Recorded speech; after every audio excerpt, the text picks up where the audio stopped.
Bismillahirrahmanirrahim. Dear students, today we will discuss lecture number 6 of class 10 biology of chapter gaseous exchange. Students, आज का जो हमारा topic है that is respiratory disorder. देखिए सबसे पहले हमारे साथ वर्ड आ जाता है disorder. What does it mean? इसका मकसद क्या होता है? और सिंपल क्वेश्चन यही हो, इस तरह भी हो सकता है कि what is the difference between disorder and disease? तो इन दोनों में फ़र्क यही है कि हमारे साथ डिसऑर्डर क्या है, that is simply the irregulation or disturbance or interruption in the normal function. अगर हमारे साथ कोई नॉर्मल फंक्शन हो उसमें इरेगुलरिटी आ जाती है या मीन्स वो चेंज होता है फ्रॉम अ रेगुलर पैशन, या उनमें कोई डिस्टर्बेंस आ जाती है, या इनके अलावा उनके लिए कोई क्या आ जाता है, इंटरप्शन आ जाता है, मीन्स उनके लिए कोई रुकावट आ जाती है, तो उसी कंडीशन को हम डिसऑर्डर कहते हैं. अच्छा, इनके अलावा हमारे साथ यहाँ पर जो टॉपिक है रेस्पिरेटरी डिसऑर्डर तो आप लोगों ने पहचान लिया कि हमारे साथ क्या है, दैट इज इरेगुलरिटी, डिस्टर्बेंस और इंटरप्शन इन नॉर्मल फंक्शन.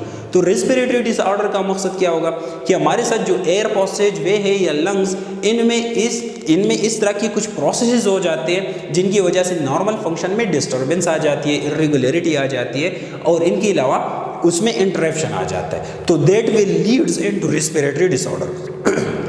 अभी देखिए सेकंड हमारे साथ डिजीज आ जाता है. तो डिजीज और डिसऑर्डर में फ़र्क क्या है? डिजीज वही कंडीशन होता है जिसका आप लोगों को पर्टिकुलर काज और उनके पर्टिकुलर सिम्टम्स का पता हो. मीन्स कि अगर कोई बॉडी में इस तरह की एबनॉर्मेलिटी आ जाती है जिनके काज का आप लोगों को पता हो, जिनके सिम्टम्स का आप लोगों को पता हो, तो उसी कंडीशन को क्या कहा जाता है, डिजीज कहा जाता है. So by definition that is a particular distinctive process, एक मखसूस प्रोसेस होता है, एक खास प्रोसेस होता है इन बॉडी जिनका एक खास काज होता है और उनके पर्टिकुलर सिम्टम्स आ जाते हैं, तो उसी को कहा जाता है डिजीज.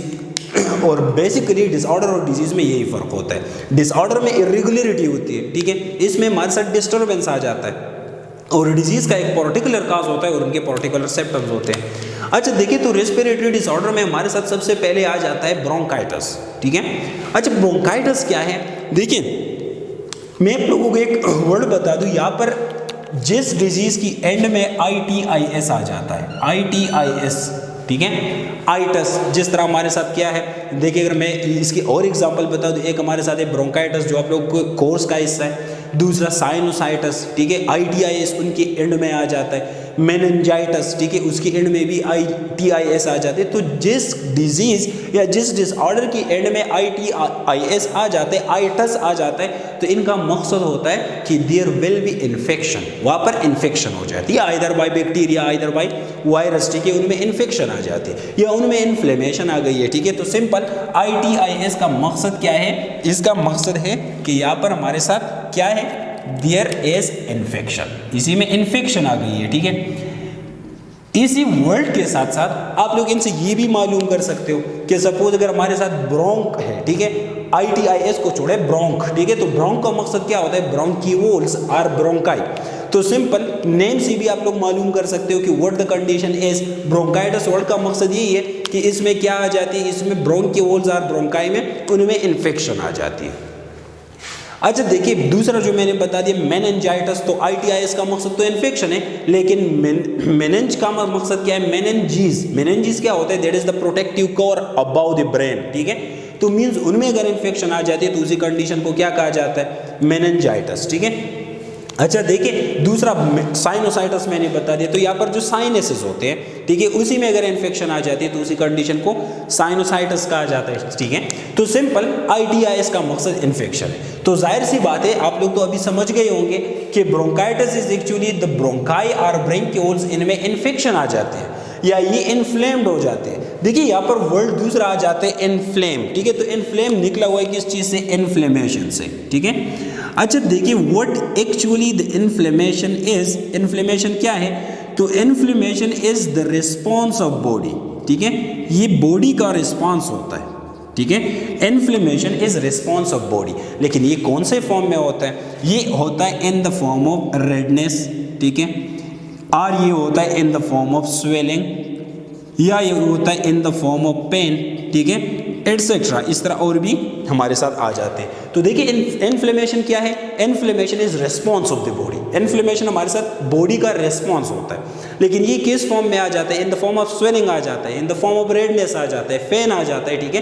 तो इन सारी चीज़ों को कलेक्टिवली ये अगर इस तरह के रिस्पॉन्स शो कर रहे होते हैं बॉडी, तो उसी कंडीशन को इन्फ्लेमेशन कहा जाता है। तो देखिए हमारे साथ यहाँ पर वर्ड आ जाते हैं इन द फॉर्म ऑफ स्वेलिंग, तो मींस ब्रोंकाई और ब्रेंक्यूल्स इन ब्रोंकाइटिस ये स्वेल हो जाते हैं, ठीक है, इनकी स्वेलिंग आ जाती है। तो सिंपल ब्रोंकाइटिस हम इस तरह कह सकते हैं कि दैट इज द इन्फेक्शन और इन्फ्लेमेशन इन ब्रोंकाई और ब्रेंक्यूल्स। अच्छा देखिए, अगर हमारे साथ इनमें इन्फ्लेमेशन आ जाती है तो it will reduce the air flow, ठीक है, ये एयर फ्लो को रिड्यूस कर लेता है। मींस जो लंग्स में एयर पैसेज वे के जरिए एयर चला जाता है, तो जाहिर सी बात है अगर उनके लिए ब्रोंकाई और ब्रेंक्यूल्स इनकी स्वेलिंग आ जाती है तो less amount of air that will B enter into the lungs. तो इसमें यही आ जाती है कि क्या है, that reduce the amount of air flow into the lungs, ठीक है, लंग्स में एयर फ्लो को रिड्यूस कर रहा है। इनके अलावा ये इंक्रीज कर रहा है म्यूकस को, ठीक है। तो देखिए म्यूकस होल्ड इनके एक्सप्लेनेशन इसी चैप्टर में हमने पहले भी की है, लेकिन एक वर्ड आ जाता है, ठीक है, एक क्वेश्चन भी एक स्टूडेंट ने किया था कि हमारे साथ जो म्यूकस होता है is it good for health और it is bad for health, ठीक है। तो देखिए अगर नॉर्मल कंडीशन की हम बात कर ले, ये गौर से सुने कि अगर हम नॉर्मल कंडीशन में म्यूकस की सिक्रेशन की बात कर ले तो that will be beneficial for the body. लेकिन अगर इनकी सिक्रेशन टू मच हो जाती है, ये इंक्रीज हो जाता है, इनकी नॉर्मल लेवल से सिक्रेशन ज्यादा हो जाती है, ठीक है, तो वो क्या होगा, that will be harmful for the body, वो बॉडी के लिए हार्मफुल होगा।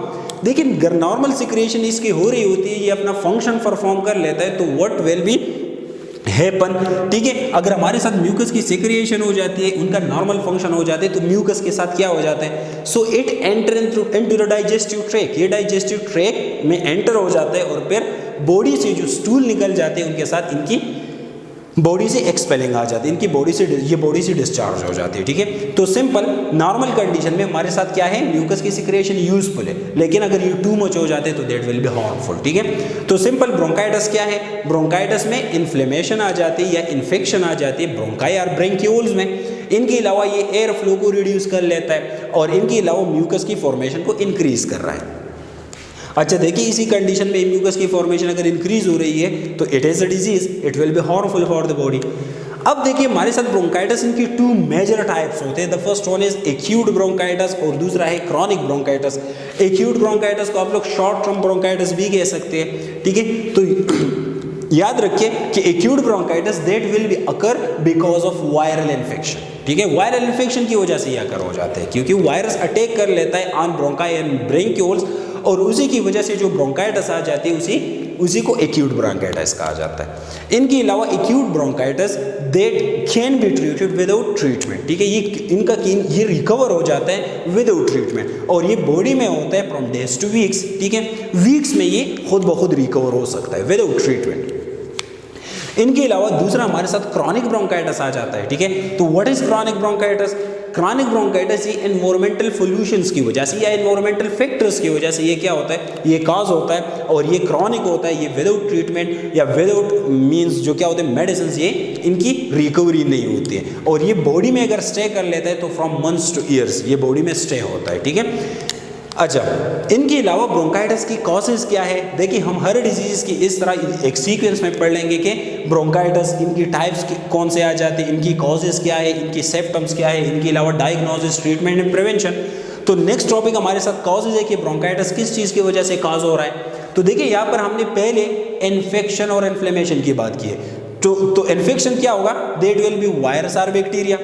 इनकी कॉज यही आ जाएगी कि इन्फेक्शन किस चीज़ की वजह से होता है, that will B from micro organism. तो वो वायरस भी हो सकता है, बैक्टीरिया भी हो सकती है। और इनके अलावा जो इन्फ्लेमेशन है, ठीक है, तो that is concern with environmental factor, क्योंकि अगर एनवायरमेंटल फैक्टर हम इनहेल कर रहे होते, ठीक है, तो बॉडी इनको रिस्पॉन्स शो कर लेता है और अगर वो ब्रोंकाई और ब्रेंक्यूल्स में आ जाती है तो वो रिस्पॉन्स किस तरह होगा? इन द फॉर्म ऑफ स्वेलिंग, ठीक है। तो ये भी एक कॉज है किस चीज़ का? ब्रोंकाइटिस का, एनवायरमेंटल फैक्टर।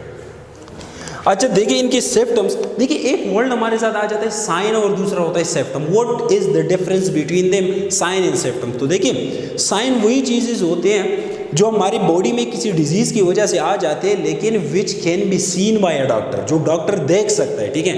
अगर हमारे साथ क्या आते हैं, स्किन रैशेज आ जाते हैं, आप स्किन डॉक्टर के पास चले जाते हो तो वो इनको देख सकता है, तो that will be the science of the disease, वो उसी डिजीज के साइंस होंगे।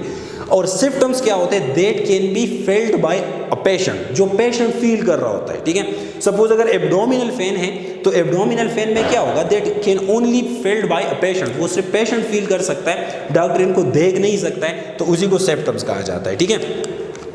अच्छा देखिए हमारे साथ सिम्टम्स के, ब्रोंकाइटिस के सिम्टम्स कौन कौन से आ जाते हैं, तो the first one is wheezing, ठीक है।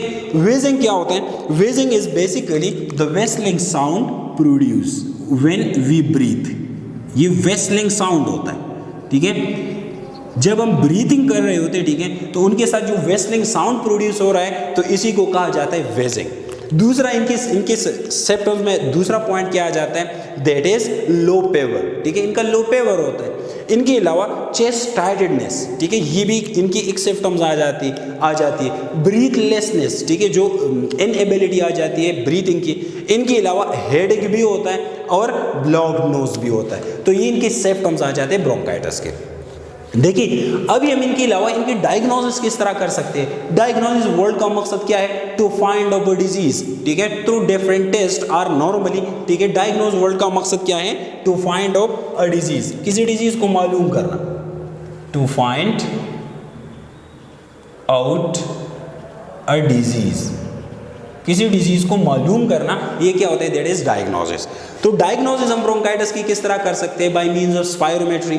स्पायरोमेट्री क्या है, दैट इसी कंडीशन में या इसी तरह हम क्या कर लेते हैं, लंग्स वॉल्यूम को मालूम कर सकते हैं, लंग्स वॉल्यूम को चेक कर सकते हैं।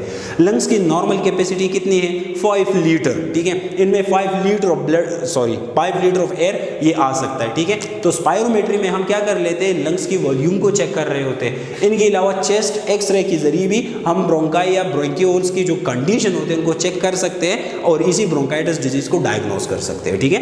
आज हम मजीद इनकी ट्रीटमेंट किस तरह होती है, तो ट्रीटमेंट में देखिए अगर हम कॉजेज को देखें, virus, bacteria and environmental pollution या इन्वायरमेंटल फैक्टर्स, ठीक है। तो ट्रीटमेंट में अगर in case of virus infection है तो हम पेशेंट को दे रहे होते हैं एंटीवायरल मेडिसिन, ठीक है, एंटीवायरल मेडिसिन उनको दे रहे होते हैं। दूसरा पॉइंट आ जाता है हमारे साथ bacterial infection. So in case of bacterial infection we give antibiotics, हम एंटीबायोटिक्स दे रहे होते हैं, ठीक है।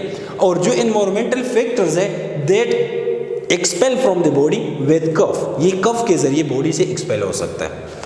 अब देखिए हमारे साथ मजीद फर्दर कि इनकी प्रिवेंशन किस तरह होगी, हम इनको किस तरह प्रोटेक्ट कर सकते हैं, अपने आप को ब्रोंकाइटिस से किस तरह प्रोटेक्ट कर सकते हैं। तो देखिए हमारे साथ फर्स्ट कंडीशन में अगर हम स्मोकिंग को अवॉइड कर लें, ठीक है, तो ब्रोंकाइटिस की जो क्या होते हैं कॉजेज वो कम हो सकते हैं। इनके अलावा क्लीन हैंड्स, अगर हम हाथों को साफ कर रहे होते हैं, ठीक है, तो because of cleaning hands we will not enter viruses और बैक्टीरिया। इनके अलावा यूज ऑफ वेसिन्स, ठीक है, हम वेसिन्स को भी यूज कर सकते हैं। देखिए ब्रोंकाइटिस के लिए वेसिन कौन से होते हैं, दैट इज NTHI, ठीक है, ये वेसिन का नेम है, नॉन टाइपिएबल होमोफिलस इन्फ्लुएंजा, NTHI ये वेसिन है ब्रोंकाइटिस के लिए, ठीक है। और वर्ड का मकसद क्या है, नॉन टाइपिएबल होमोफिलस इन्फ्लुएंजा।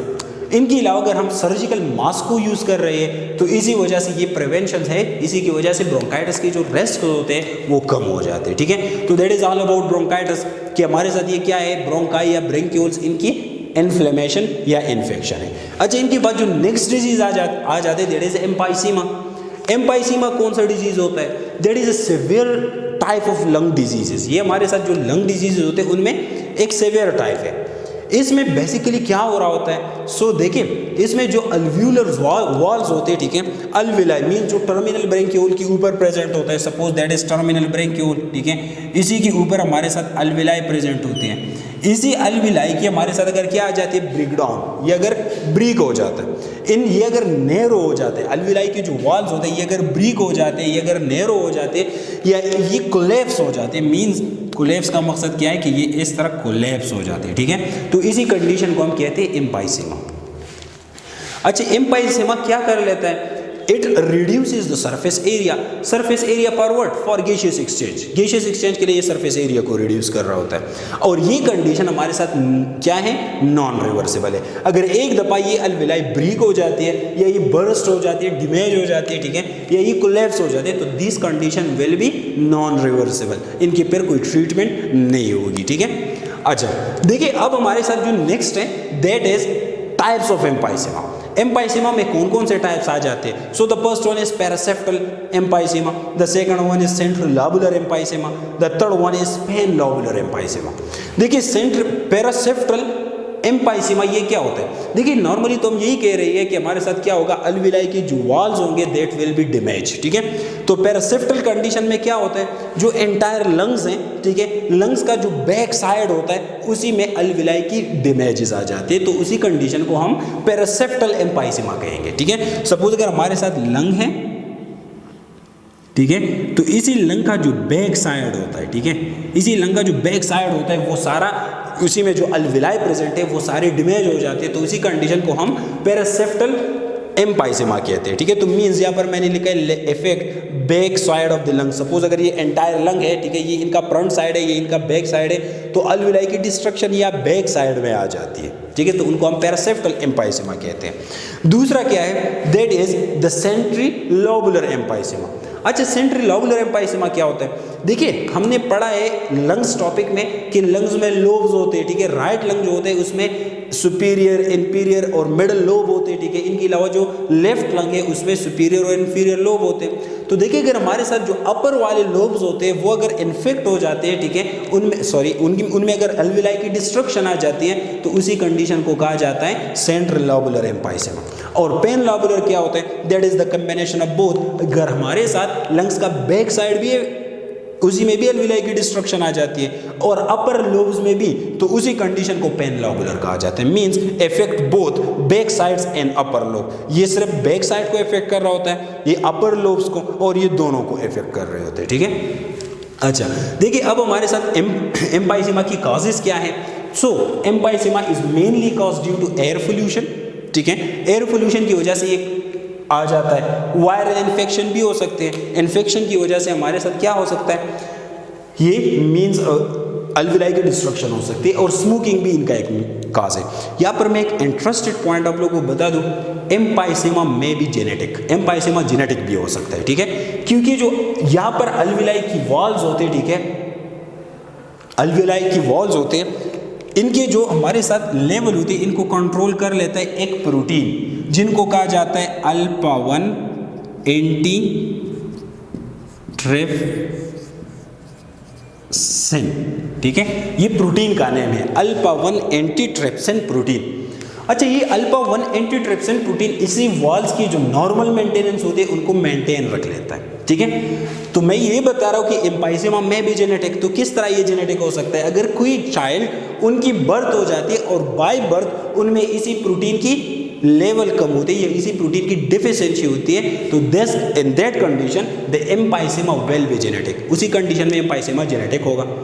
तो देखिए हमारे साथ नेक्स्ट इनके सिम्पटम्स कौन से आ जाते हैं? तो इनके सिम्पटम्स में होंगे फ्रीक्वेंट लंग्स इन्फेक्शन। अगर किसी पेशेंट को एम्पाइसेमा है तो उनको बार बार लंग इन्फेक्शन हो रही होती है, तो that is the major symptom of emphysema. A lot of mucus ये प्रोड्यूस होगा, वेजिंग होगी, वेस्लिंग साउंड जिस तरह मैंने पहले बता दिया, फेटीग होगी, फेटीग मीन्स थकावट होगी, क्यों? क्योंकि बॉडी में एनर्जी प्रॉपर तरीके से प्रोड्यूस नहीं हो रही होती है। एंजाइटी और डिप्रेशन ये भी इनके साथ आता है, बिकॉज अगर एनर्जी प्रॉपर तरीके से प्रोड्यूस नहीं हो रही होती है तो there will be lack of energy, body में एनर्जी की लेकनेस आ जाती है और वो लीड कर रहा होता है एंजाइटी और डिप्रेशन को। अच्छा देखिए फर्दर इनको हम डायग्नोज किस तरह कर सकते हैं? तो इनके डायग्नोसिस में आ जाते हैं सीटी स्कैन, ठीक है। सीटी स्कैन का मकसद क्या है? सीटी का मकसद क्या है? कंप्यूटराइज्ड टोमोग्राफी, ठीक है, और ये कम्बिनेशन होता है मेनी एक्सरेज का which are taken from different angle. अगर कोई पर्टिकुलर क्या है, पर्टिकुलर आर्गन है, अगर हम उसी का सीटी स्कैन कर रहे होते तो इसका मकसद यही है कि इसी आर्गन की हम मल्टीपल एक्सरेज ले रहे होते और उसी मल्टीपल एक्सरेज को हम डिफरेंट एंगल से ले रहे होते, तो इसी को क्या कहा जाता है, सीटी स्कैन। इसमें चेस्ट एक्सरे भी होता है और स्पायरोमेट्री भी होती है, ठीक है। तो इन 3 तरीकों से हम इनको डायग्नोस कर सकते हैं। इनके अलावा फाइनल इनका क्या होगा, ट्रीटमेंट। तो मैं तो यहाँ पर ये बता रहा हूँ कि दैट इज नॉन रिवर्सिबल, ठीक है। सो इन केस ऑफ, मैंने यहाँ पर भी लिखा है कि that is irreversible, so avoid smoking. अगर हम स्मोकिंग को हम अवॉइड कर रहे होते हैं और एम्फाइसेमा अगर क्या है स्मोकिंग की वजह से है, तो ये फर्दर डिमेजेस को रोक सकता है, ठीक है। वैसे तो हमारे साथ स्मोकिंग की वजह से अगर एम्फाइसेमा में क्या होती है, सॉरी अल्विलाई में क्या होती है, उनकी डिस्ट्रक्शन आ जाती है। तो जो डिस्ट्रक्टेड है वो तो ऑलरेडी डिस्ट्रक्टेड है, लेकिन फर्दर स्मोकिंग की अवेयरनेस की वजह से जो हमारे साथ फर्दर डैमेजेस होंगे वो रोक सकते हैं, ठीक है। अक्सर इनके अलावा हमारे साथ फर्दर क्या है, ऑक्सीजन थेरेपी। ऑक्सीजन थेरेपी कौन सी कंडीशन में होगा, जब सेवियर कंडीशन हो एम्फाइसेमा का, मींस अगर पेन लोबुलर कंडीशन हो, तो उसी में बॉडी को ऑक्सीजन प्रोवाइड करना। एम्फाइसेमा तो वैसे अल्विलाई तो वैसे इसी कंडीशन में ज़्यादा डिस्ट्रक्ट हो जाती है, तो बॉडी को ऑक्सीजन की डिफिशिएंसी आ जाती है। तो so in that condition we can incubate the patient, उनकी ऑक्सीजन थेरेपी कर सकते हैं। तो दैट विल बी 2 कंडीशंस। ये ट्रीटमेंट में आ गई है, लेकिन एक क्या है, एक प्रिवेंशन में है कि अवॉइड स्मोकिंग, और दूसरा oxygen therapy to fulfil the need of oxygen into the body. So that is all about today's lecture. इसी लेक्चर में हमने 2 मेजर डिसऑर्डर्स पढ़े हैं। The first one is bronchitis and the second one is emphysema.